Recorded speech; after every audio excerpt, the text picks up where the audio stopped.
Hello and welcome to IrishRacing.com for another edition of our Formscan show. Massive weekend ahead this week in the Dublin Racing Festival, of course. 8 Grade 1s over 2 days. Delighted to be joined for a preview by Johnny Ward. Supposed to be joined by JJ Slevin, but he had connection issues. But Johnny is a great deputy to get in. Johnny, are you looking forward to the big weekend ahead? It's going to be class, Emma. Yeah, like it's obviously Willie Mullins has massive entries across the Grade Ones, but they run against each other. We had that controversy around Gaelic Warrior where he was going to run. He's made the race on Sunday, possibly the race of the weekend. I'm really looking forward to seeing Marine Nationale. I think the best bet of the weekend might be in one of the handicaps, but it's a class weekend. It's fitted in perfectly into the calendar. Can't wait. Yeah, it's kind of an interesting one because, like, looking through it, I was looking at the declarations kind of early this morning, and you can see on HRI how many trainers are being represented in races. Like, and you're kind of seeing in that big 2.5 mile race on the Sunday, like before you saw the runners, two trainers being represented. You're kind of saying, "Oh, this is shite," like, but it's actually going to be one of the best races of the weekend, even though it is just going to be Willie versus Gordon. So yeah, it's massive weekend. Like you were saying, handicaps are kind of juicy to get stuck into as well. So I'd say, look, we'll just drive straight into it. Starting the Saturday, I suppose, with the opening Grade 1 in the car, the Nathaniel Lacy won last year, of course, by Good Land, who went on to won well in the Ballymore. An interesting field here, I suppose. Predators Gold looks the first string for Willie, stepping up in trip. Lochglen stepping back in trip. They're two very talented horses. I'm kind of finding it hard to split these two. What's your opinion on this one, Johnny? Yeah, like Paul Townend would have had some tough choices this weekend, and this race is one in which it mightn't be that clear where Predators Gold fits in relative to Dancing City, I Will Be Bay, and Loughlin. And to be fair to Predators Gold, I thought he excelled himself here the last day behind Caldwell Potter. That was a race notable for a horse I'll be talking about maybe later on, the sense that Daddy Longlegs, he was pulled up. The ground was very bad, but Predators Gold went through. He went through from the last of the line very well. He's a short enough price, but I'd imagine Paul probably is on the best one here. You know, he beat Mossy Finn Bark, like a very good horse at Punchestown the time before. Looked good in his bumper. I think for his lack of experience last year, that was an excellent run. Patrick Mullins rode him. I thought he was going to win jump the last, but he just couldn't quite reel in the winner on very testing ground.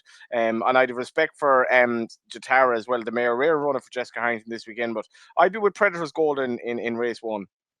Yeah, it's kind of varying profiles for the two. Like I suppose, like you were saying, Predators Gold. I know it was very soft ground, but in a 2 mile Grade 1 he ran, and then Lochglen was in over 3 miles in Limerick. I thought he was brilliant as well, though. Like he kind of did everything wrong that day in Limerick, but still beat some good horses. I'd say, obviously not the choice of Paul Townend, which would be a bit of a negative, but it's a very hard job for Paul Townend to pick between these horses. Like even I Will Be Bay has to be one of the chance as well. It beat My Trump Card and Fairy House.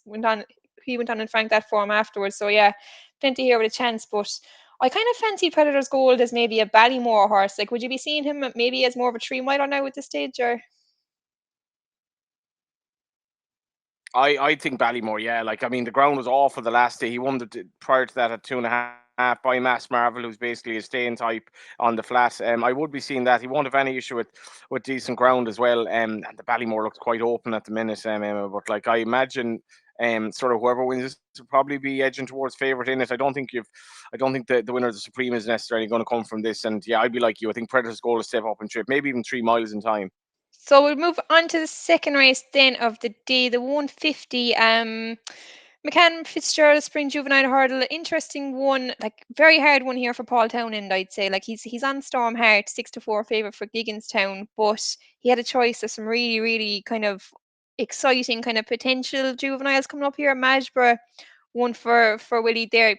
Paul probably didn't get the choice on, but a big talking horse from the stable tours. But he had High Wind, Ethical Diamond, Bunting, Cargasi there, the mare down the bottom. Do you think he made the right choice here? I suppose it was a tough one for him.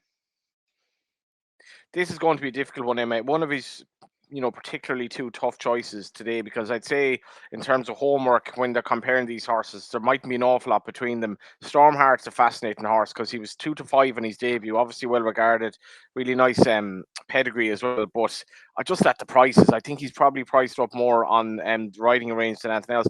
I'm actually going to go with Ethical Diamond here, and you might think that's mad, but I was at Limerick when he won his maiden. I'm sure he won. He cost plenty of money since. And when this horse ran at Leopardstown at Christmas, I thought he'd almost no chance winning on the ground. It was that bad. Flatbread horse, albeit by odds, had handled a bit of an ease, but the ground was atrocious that day.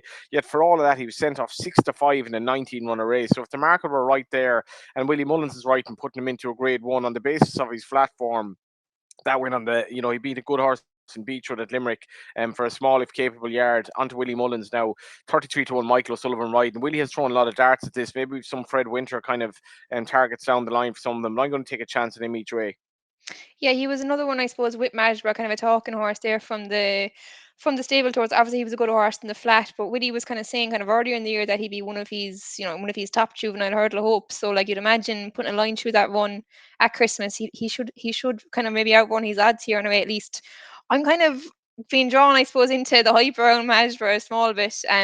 We did an interview there with Willie back in October, and he gave him as a dark horse to follow. Kind of watch the video if he's winning France. Like he Willie described him as kind of not your kind of typical 3-year-old. Kind of sounds a bit maybe even like Sergino. Kind of looks like a big chaser more so than a flat horse that you typically see coming along. But yeah, he'd be very interesting to see how he shapes for it. Obviously, his first one for Willie in a Grade One hurdle, which probably speaks to what he's showing at home.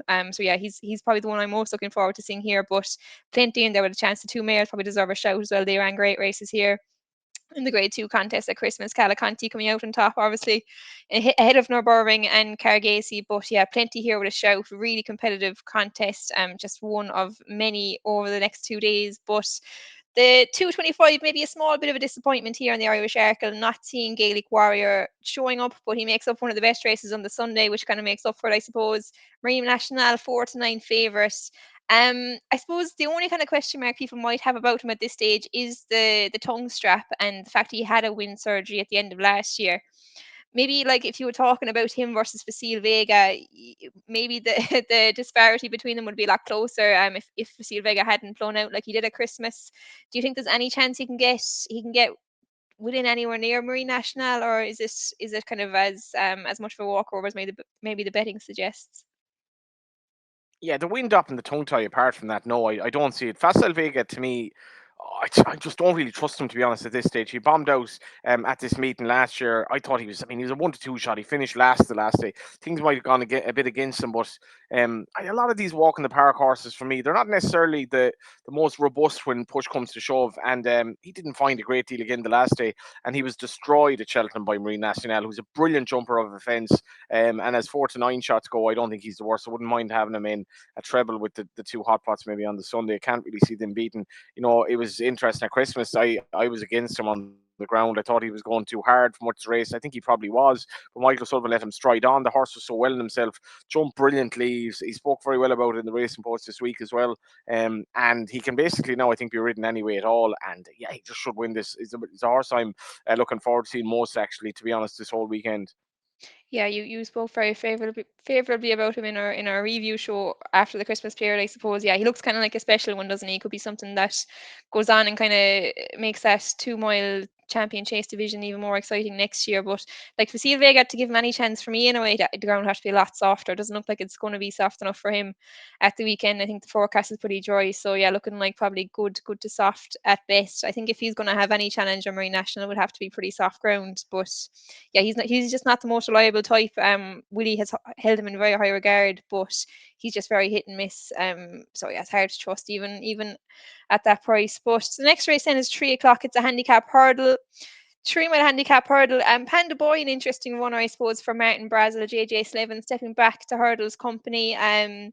One who caught my eye though was Fine Margin for Willie Mullins. Ran a massive race there in stable debut in Haydock behind Slate Lane, I think, who was ill-fated afterwards. But yeah, showed a lot that day. Should have more to come. I think off a three pound higher mark here. Still kind of a young, progressive, lightly raced horse. Looking forward to seeing what he can do here. Do you have any kind of big fancy in this? I like Canal Inn, but I wouldn't say it's necessarily a big fancy. You obviously mentioned Willie's horse, who Fine Margin, who, like I said this a couple of times this week, I couldn't get over how this horse was sent off 22-1. He'd been joined Willie Mullins from Matthew Daly, sort of. Yeah, I wouldn't know that much about, but any sort of stable switch to Willie Mullins with the break. Usually they're smashed in the market. This was sent off 22-1, and travel is an absolute mockery of that. So I've no idea what was going on with the market there.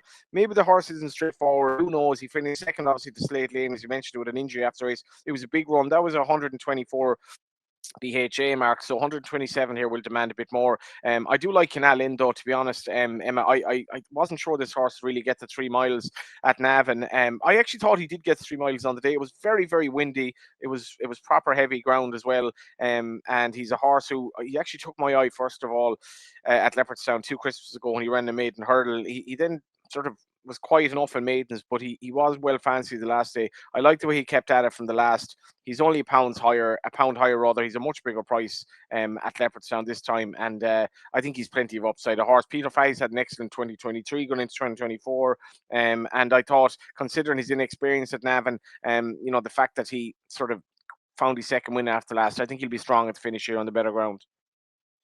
Interesting one there. Colours that do well at this meeting as well, especially in the handicaps, I suppose. But yeah, two interesting kind of shorter price ones there.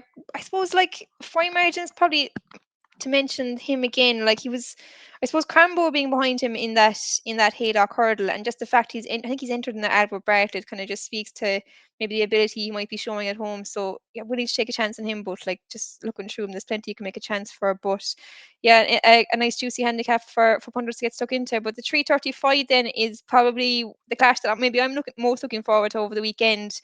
Like if you're looking at the prices here, 2 to 5 Galopin Des Champs, 11 to 4 Fast or Slow. It's kind of hard to believe that Fast or Slow had come out top the last two times they had met. I do think Galopin Des Champs will reverse that form, though. To be honest, do you think Fast or Slow is maybe being a little bit underrated coming into this one? Yeah, well, he's rated 12 pounds below him, Emma. Like, so that's an awful lot to find against a horse who generally, if he's even if he's beaten, he runs very well, Galloping Deschamps. And I was sort of wary of the run at Leopardstown at Christmas because I thought, could he really have beaten them horses that well? But Paul, Jack Kennedy said afterwards Jerry Colombe ran his race, and then you've Capadano winning at Cheltenham, so it's kind of hard to knock what he achieved. Having said that, I think at the prices I'd probably, for having a bet fast or slow, would be my selection. JJ, has been, you mentioned JJ earlier. He's been just talking about the horse's progress since he thought he'd improved from Cheltenham. He thought he'd improve this season. He said he has improved since Punchestown, the last in the John Durkin. Um, and he has beaten them the last couple of times. So at the prices, I think he's only a 7-year-old gone on 8, but he's actually still improving. He'll need to improve to beat Callum Deschamps here, but fascinating tactical race in store. And at the prices, given he's beaten him the last couple of times, and he's probably improving, I think I'd have him as a value in the match if you wanted to have a bet in it. And just talking tactically there, like you mentioned, do you think that kind of change a Galopin Des Champs, they made him a little bit more aggressive there at Christmas, I suppose? Is that kind of the key to him? Do you think will they go forward with him here again? Only 4 runners, of course, might be tricky for Paul Townend. Oh yeah, like to be honest, I don't think this will be tricky because I think he can basically in a 4 runner race he can do whatever the hell he wants. Like it wasn't the case in the Gold Cup last year. He rode a kind of an obstacle course and they got away with it on the day. It was like an unbelievable bit of um tactics because just to do that in the Gold Cup with so much jumping, and the horse and all that was happening up front, it was a hell of an achievement from horse and jockey. But I think that the last day that showed that that's not going to be the case going into Cheltenham. I was worried, like I thought he was flat enough at Punchestown in April, but then to be beaten again in his return. Having said that, you watch it back, he was staying on quite well over an inadequate trip, and he's really a staying type who jumps very well. Paul Townend he'll either sit first or second here.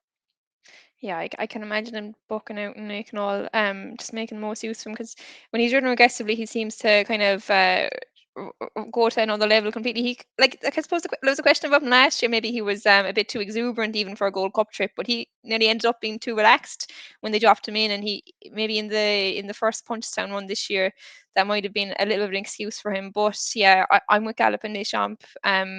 Won't be back him at that kind of price, but I just think he's a level above anything else in the Gold Cup this year. He's just kind of a special kind of an animal. But the 410 then is a Ryanair Handicap Chase, 2 mile one. One I kind of fancy here, Solness. Look, he's 9 to 4, short enough price, I suppose, but he has form with plenty of these in here. I think he was ahead of a lot of them when he won in Fairy House earlier in the year. Ground should suit him as well. I think Joseph has said like he likes a sounder surface, and it's looking like it'll be nice enough ground in Leopardstown. Pat Doe, I think, was mentioned by Gavin Cromwell as one of his best chances over the weekend. Now, Gavin doesn't have a whole pile of runners, but looks like he should have a good shot in this one as well. Is there anything you particularly fancy here? Yeah, I'm actually going to go with Pat Dorrow. I was on an off the ball panel with Gavin last night, and I thought he was quite sweet on the horse. That he hasn't been in a good place. He would have the assistance of Keith Donoghue, except he's what £4 higher for that fall at Leopardstown at Christmas rather than maybe £8 higher. So he's not in the territory of being able to. Keith can't do the ride, so he's riding final orders instead. Sean Flanagan rides him. Um, I thought he jumped. His jumping wasn't great at Fairyhouse. I actually backed him to finish placed at Fairyhouse. And in fairness, he did stay on well and beat Firm Footings readily. Firm Footings obviously behind Marine National.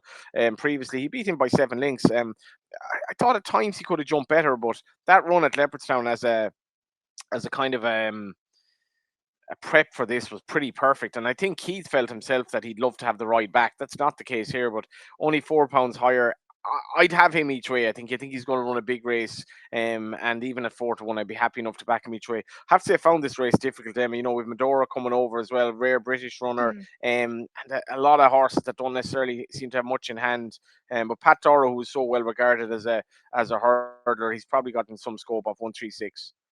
Yeah, he was kind of coming with a winning run, I suppose, when he fell at Leopardstown that time as well. So, yeah, he might be one that's hard to oppose. You mentioned Madara, then we might talk about a little bit later about British runners. I think it's only two over the weekend. Him being one for Sophie Leach, a little bit disappointing, I suppose, but especially I suppose in the handicaps, like you can kind of make a case for them not coming over for the Grade One races because who would you really add to it apart from maybe Constitution Hill, who would come over with a winning chance? But I'd like to see a few more English challengers in the handicaps, but we might talk about that a little bit later on. We'll go on to the bumper there, the Future Stars bumper.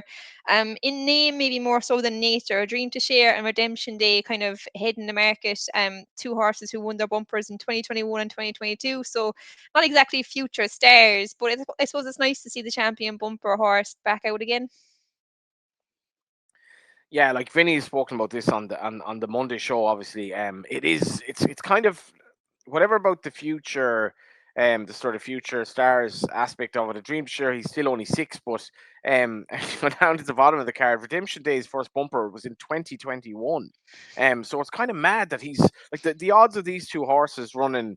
I mean, in a bumper here, it's just a kind of an aspect of I suppose the prize money and offer, and I'm not exactly sure what's the story with the dream share. It's kind of hard to really know what his real issues have been, and maybe it's been a schooling issue. I didn't get strong vibes of connections generally throughout the year that all was all that well. So I'd be keeping an eye on the market here. I couldn't back him at 11-10. On form he should win, but he's taking on good promising horses here. Um, Maybe Jeroboam Mashan would be my selection. Emma, like he's obviously for Paul Byrne and him at Mullins, but he beat DB Cooper, who's a very well regarded horse at Fairyhouse 71 days ago. Seems to be a horse that doesn't necessarily show a lot at home, but that was a good performance, and I could see him run well and might have a small bet each way on him, but I'd be against the favourite in light of the difficulties he's seemingly had this year.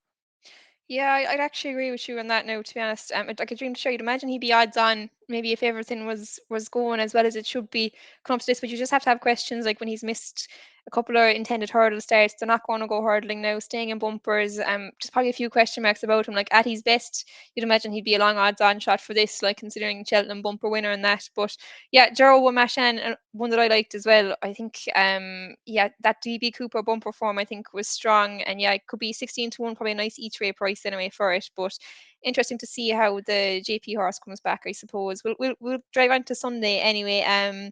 First race of the day, Big Mare's Handicap Hurdle. Any fancy here? Like obviously it's named after Paddy Mullins, and if I'm right in saying, yeah, Willie only has one runner in the race, which is a little bit surprising. I don't know if that implies he's a lot of confidence in Risk Bell. Yeah, but she'd be my tentative selection. She obviously was well fancied in the race last year when she fell. Didn't really get the trip the last day here. That was 2.5 miles behind Jatara. It wasn't exactly a bad run. She was still 30-8 favourite. She's getting a far bigger price here. Not many of these make a great deal of appeal to me. I would give a mention to Sam Curling's horse down at the bottom, considering her lack of experience. Idle. She was quite well backed at Punchdown and did it pretty well. Has some upside as a bumper winner as well. Should have enjoyed this ground. So I'd probably have a saver on her as well as Wispel. Small stakes. Yeah, interesting. I'm going to quick mention just for Broomfield Bijou for the Dempsey team. First time cheek pieces. I think she's a talented mare. She won Punchestown Festival there, I think, last year. Might be more to come from her. 14 to 1. I just think doesn't look a bad price about her, so I might take a small each way chance on her as well. But move on to the 110.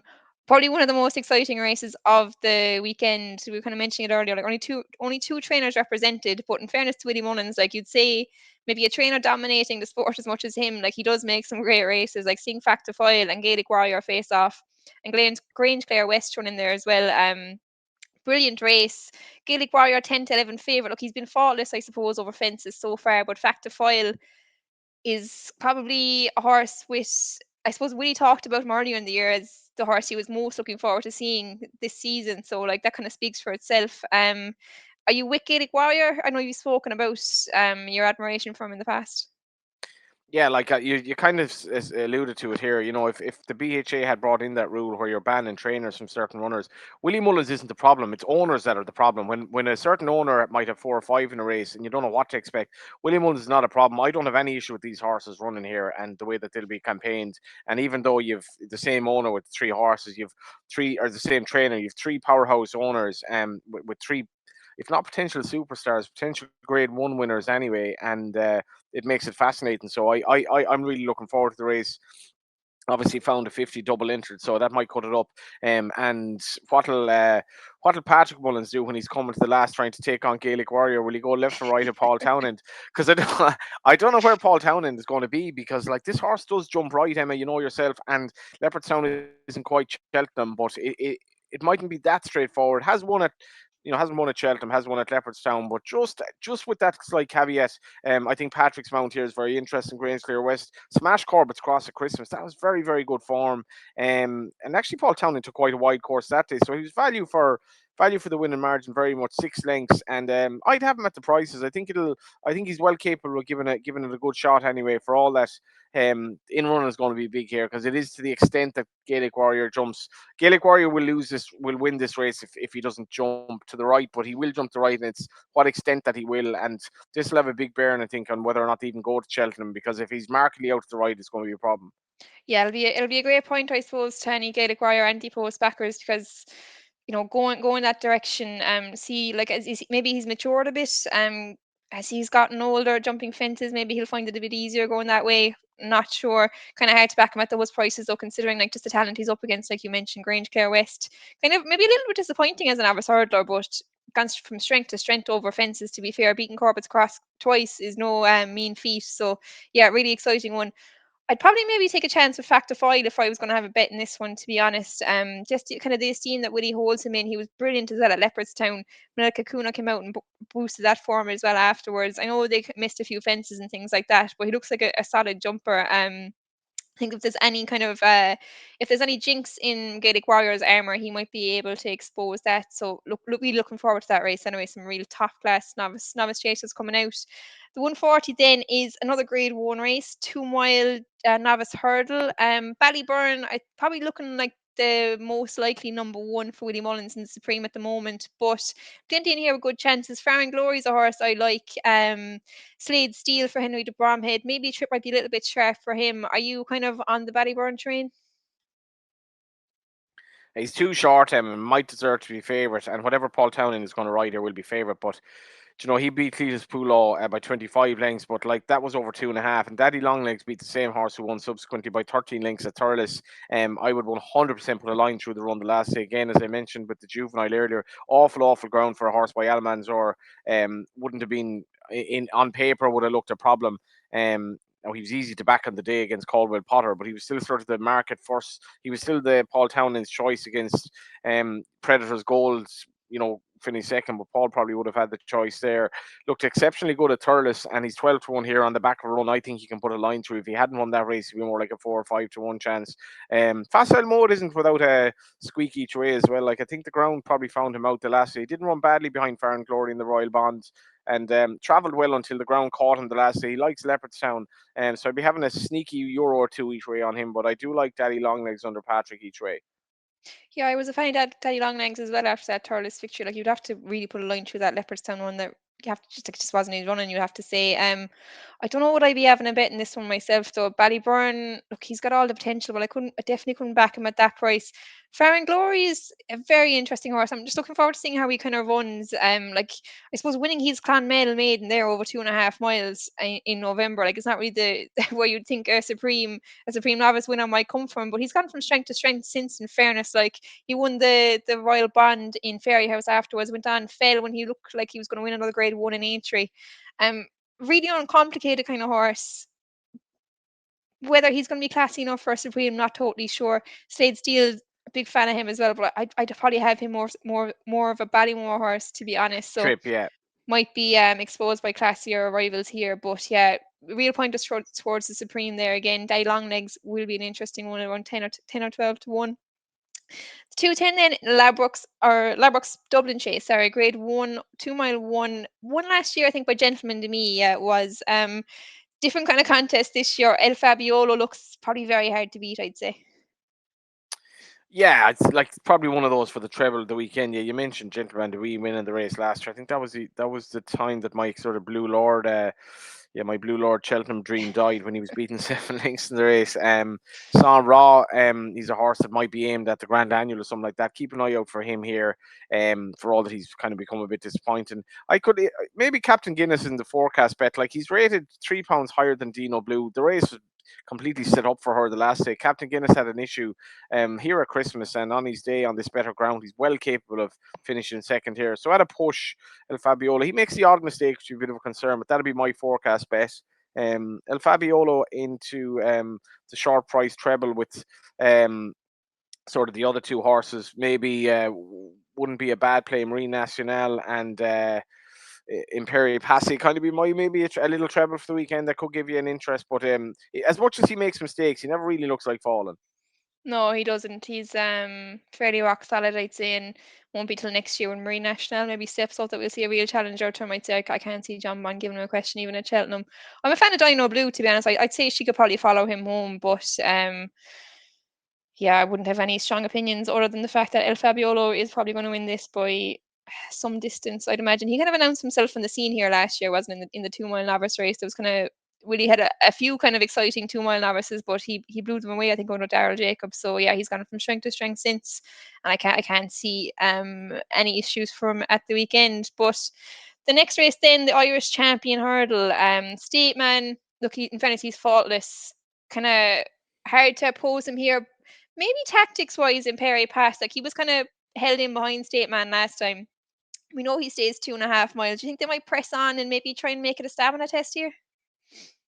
Yeah, like tactics are probably the most interesting aspect of the race going into it because I don't really see how State Man is beaten. This is obviously a race Constitution Hill should be running in 112 grand to the winner. He's had an egg and spoon race all year, and he's going to Cheltenham throwing away races like this where he'd be an absolute star attraction for race course when we need to promote racing. And I think he should be here. And in fairness, State Man, he's rated 167. He'd probably be rated higher if Constitution Hill weren't around because his form had almost looked that much better. And he's kind of hammering everything else.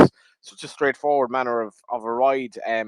If you're in Perry Passy, I imagine you probably have to ride the horse a bit more forward. Don't do him for pace. His best form is over 2.5 when he won the Ballymore last year, but he's not really going to do State Man for toe. He could do it at Christmas. So maybe Daryl Jacob will sort of ride a bit of a cat and mouse race, and I don't think there'll be any team tactics going on here. Daryl is riding for his owner. Danny Mullins riding Echoes and Rain, a good horse in her day. She will have to be held up. And then obviously you have the two other runners, Fielder Darius, who could be ridden forward, and Bob Bollinger, who's dropping back in trip. So it's actually an interesting enough race. Again, you're talking about what'll run State Man to the line.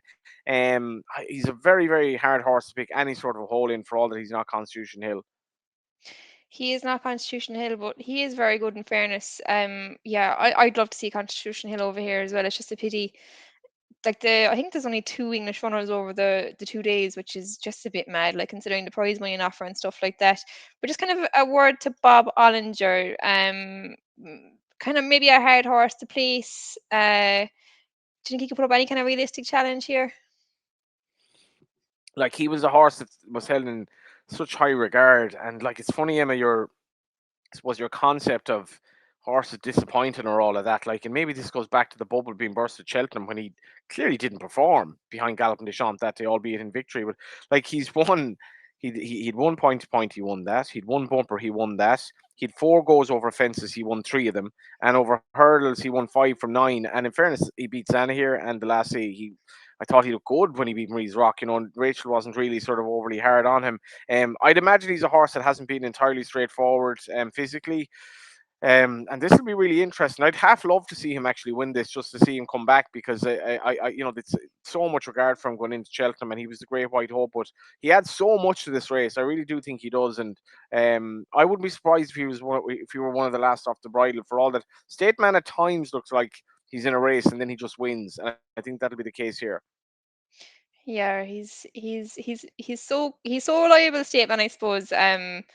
It's kind of hard to gauge how good he is just because he's getting beat by a horse like Constitution Hill. But it'd be nice to see him against maybe horses from a different generation, because there is kind of a lack in depth in the 2 mile division at the moment. Yeah, it's a bit of a pity, but look, not much we can do about it now, I suppose. We've gone through all the Grade One races there anyway. Look, kind of running out of time a small bit. We've got the 320, the 350, and the bumper. Anything else in particular there that you want to give a mention to that you fancy? Yeah, the 320 with extra places, James de Burley, he's rock solid here for Paul Townend. He didn't quite get home behind Meeting of the Waters, who reopposes at Christmas, but it was kind of the last horse nearly off the bridle, bar him. He's got up a pound, I think.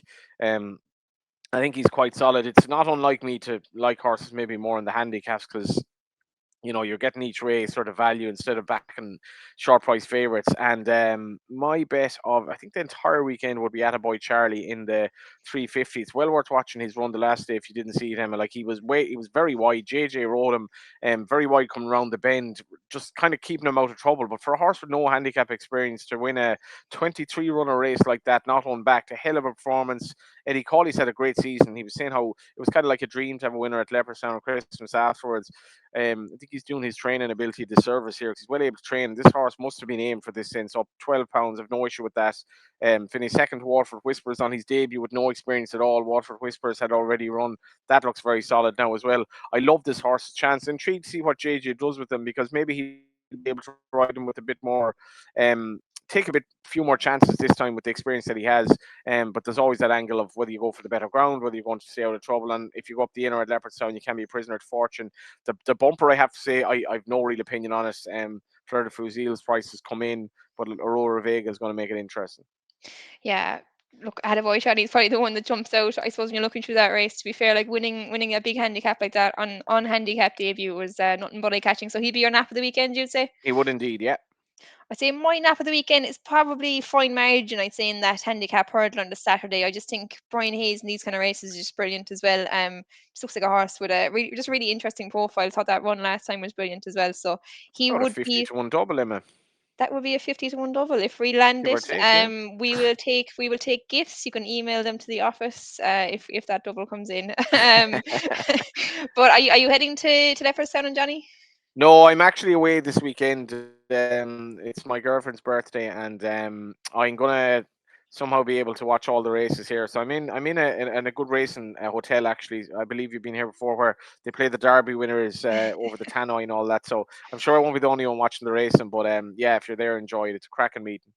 Fantastic. You'll have a great view of it there. So anyone listening as well, if you're having a bet, make sure to gamble responsibly. Hope you enjoyed the show, and we'll be back on Monday to review all the great action over the weekend. So thanks for tuning in.